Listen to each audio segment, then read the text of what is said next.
ولقد خلقنا الإنسان ونعلم ما توسوس به نفسه ونحن أقرب إليه من حبل الوريد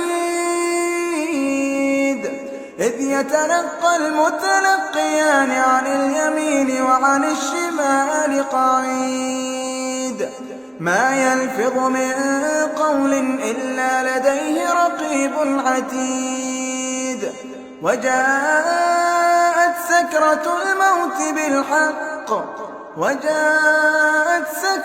الموت بالحق ذلك ما كنت منه تحيد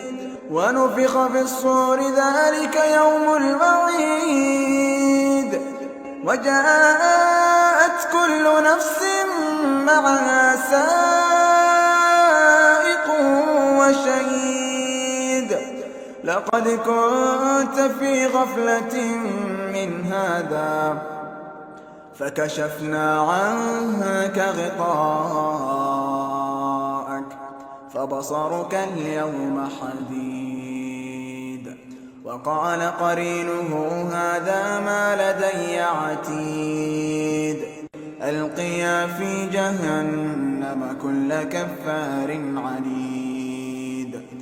مناع للخير معتد مريب الذي جعل مع الله إلها آخر فألقياه في العذاب الشديد قال قرينه ربنا ما أطغيته ولكن كان في ضلال بعيد قال لا تختصموا لدي وقد قدمت إليكم بالوعيد ما يبدل القول لدي وما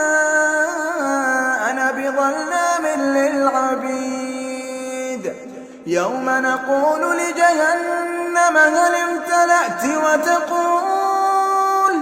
وتقول هل من مزيد وأزلفت الجنة للمتقين غير بعيد هذا ما توعدون لكل أواب حفيظ من خشي الرحمن بالغيب وجاء بقلب منيب ادخلوها بسلام ذلك يوم الخلود لهم ما يشاءون فيها ولدينا مزيد وكم أهلكنا قبلهم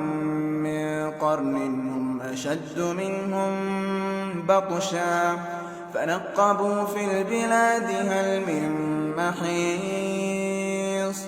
إن في ذلك لذكرى لمن كان له قلب أو ألقى السمع وهو شهيد